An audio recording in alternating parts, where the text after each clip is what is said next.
क्योंकि जी मैंने अपना जो इंटरनेशनल कैरियर का आगाज वो कजाफी स्टेडियम से ही किया था। पहला मैच भी मेरा इंटरनेशनल कजाफी स्टेडियम में था, वो वनडे था। और आखिरी मेरा मैच था वो भी कजाफी स्टेडियम में था। जितने मर्जी रिकॉर्ड बना ले, जितना मर्जी बड़ा प्लेयर हो, सारे वापसी जाते हैं। और मुझे भी इस चीज का आइडिया था कि जी अब मेरा टाइम है कि जी मैं वापसी जाऊंगा।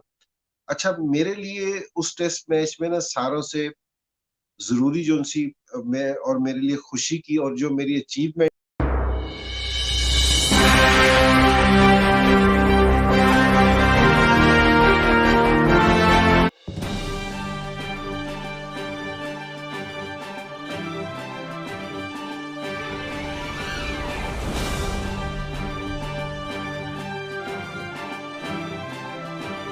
बिस्मिल्लाहिर्रहमानिर्रहीम।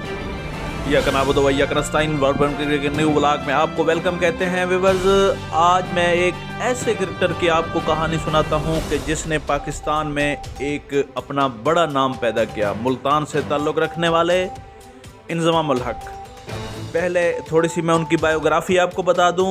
इंज़माम उल हक 3 मार्च 1970 को मुल्तान में पैदा हुए। उनकी मिसेस का नाम काशफा उल हक था और फादर उनके पीर इंतज़ाम उल हक। तो अगर उनके चिल्ड्रन की बात की जाए तो चिल्ड्रन उनके इनाम उल हक हैं, इत्साम उल हक हैं और अमीना उल हक उनकी बेटी है। तो अब आते हैं उनके क्रिकेट कैरियर की तरफ। तो क्रिकेट कैरियर अगर देखा जाए तो उन्होंने नवंबर 1991 को वेस्ट इंडीज़ के खिलाफ अपना पहला मैच कजाफी स्टेडियम लाहौर में खेला। तो अब देख लेते हैं कुछ उनके स्टेटस क्या हैं। तो उनमें टेस्ट 120 टेस्ट, 8,830 रन, एवरेज अगर देखी जाए 49.6, 54 का स्ट्राइक रेट है। ओडीआई अगर देखा जाए, ओडीआई में बड़ा नाम पैदा किया, बड़े स्कोर हैं उनके। 378 ओडीआई, 11,739 रन, 39.5 की एवरेज बन रही है और 74.2 ये उनका स्ट्राइक रेट है। एक T20 अपने कैरियर में खेला, क्योंकि उस वक्त ज़्यादा T20 नहीं होते थे, जिसमें उन्होंने 11 रन बनाए। तो ये एक उनकी बायोग्राफी थी। अब हम आते हैं उनके कैरियर की तरफ और ख़ास तौर पर जो उन्होंने अपने लास्ट में यूँ समझें कि जब वो रिटायरमेंट थे तो उनकी यादें कैसी थी, ये अब हम आपको बताएंगे।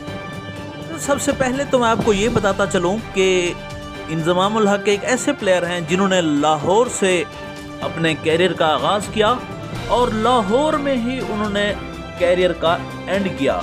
इस सिलसिले में वो क्या बोल रहे हैं, ये पहले ज़रा आप सुनें। जी मैंने अपना जो इंटरनेशनल कैरियर का आगाज वो कजाफी स्टेडियम से ही किया था। पहला मैच भी मेरा इंटरनेशनल कजाफी स्टेडियम में था, वो वनडे था।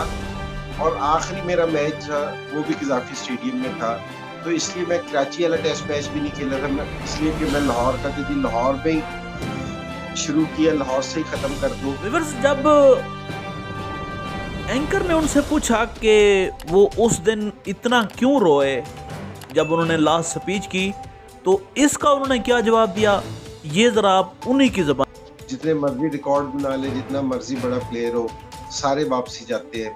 और मुझे भी इस चीज़ का आइडिया था कि जी अब मेरा टाइम है कि जी मैं वापसी जाऊंगा।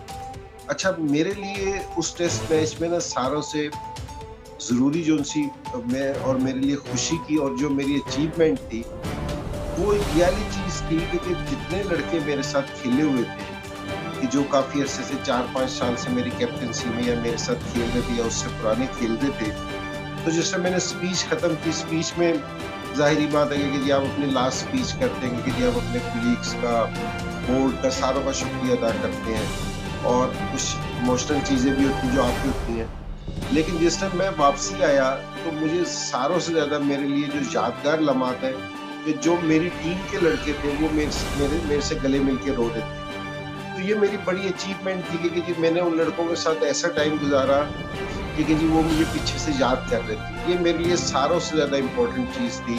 व्यूअर्स, इंज़माम उल हक से जब पूछा गया कि उनकी मशहूर इनिंग कौन सी है, तो हमारे दिल में तो यही था कि वो कहेंगे कि 92 वर्ल्ड कप सेमीफाइनल, लेकिन उन्होंने एक टेस्ट इनिंग की बात की, ये भी जरा आप सुने।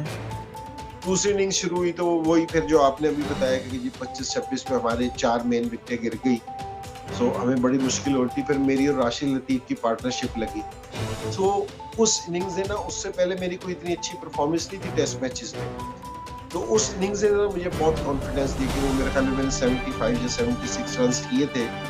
तो उस पार्टनरशिप ने, वो मेरा मतलब है मैच विनिंग पार्टनरशिप होगी। चौथी इनिंग में मेरे ख्याल में उनको कोई 142 या 48 रन चाहिए थे, 150 रन चाहिए थे, जो हमने ना 25-30 रन से टेस्ट मैच जीत लिया। तो वसीम और वकार ने दोनों ने 5-5 आउट किए थे। तो वो बड़ी मेरी ना क्रूशियल इनिंग्स थी। वो 75 रन की इनिंग्स है, लोगों को आइडिया नहीं होता, लेकिन वो टेस्ट मैच में ना मेरा टर्निंग पॉइंट था वाली इनिंग्स। बिकॉज मोस्टली लोग तो ये जानते भी नहीं हैं कि इंजमाम उल हक एक बॉलर भी थे। उन्होंने फर्स्ट क्लास क्रिकेट में कोई 90 से 100 विकेट्स ली हुई है, लेकिन उनको बॉलिंग नहीं दी गई बाद में, जिसकी वजह से वो कोई खास विकेटें भी नहीं ले सके। लेकिन उन्होंने ब्रायन लारा की विकेट ली एक क्रूशल मौके पर। इस सिलसिले में उन्होंने क्या कहा, ये भी जरा आप सुने। कि ब्रायन लारा ना 49 पे खेल रहा था, बड़ा सेट थे वो, ऊपर बहुत सेट खेल रहे थे कि जी मार रहे थे। तो इमरान भाई कैप्टन थे, इमरान भाई ने ना, मेरा दूसरा वनडे था, सो वो लेके आए बॉलिंग कराने वास्ते। मेरी वैसे कोई 90 से 100 विकेट फर्स्ट क्लास में भी हैं, ये भी लोगों को नहीं पता कि मैं लेफ्ट आर्म बॉलिंग करता था, लेकिन थोड़ा मेरे एक्शन का मसला था जिसकी वजह से मैं बॉलिंग नहीं कर सका। तो वो लेके आए जिस टाइम, तो वो मैंने पहली बॉल फेंकी, तो वो ब्रायन लारा थोड़ा सा कट खेलने गए, तो वो एज लग के ना मुझे कैच पकड़ लिया। हालांकि वो कंट्रोवर्शियल कैच था, क्योंकि ब्रायन लारा खड़ा हो गया था, मुझे कह रहे हैं कि मेरा बैट स्पिन पे लगा, वो कह एज लगा है। तो हमारी अपील बहुत मजबूत थी, जिसपे मेरे ख्याल में अंपायर कन्विंस हो गया था कि ये आउट ही है। ये था आज का व्लॉग। वीडियो को लाइक करें, चैनल को सब्सक्राइब जरूर कर लें, ताकि इस तरह की आने वाली भी वीडियो आपके पास पहुंचे। Thank you so much. Allah Hafiz.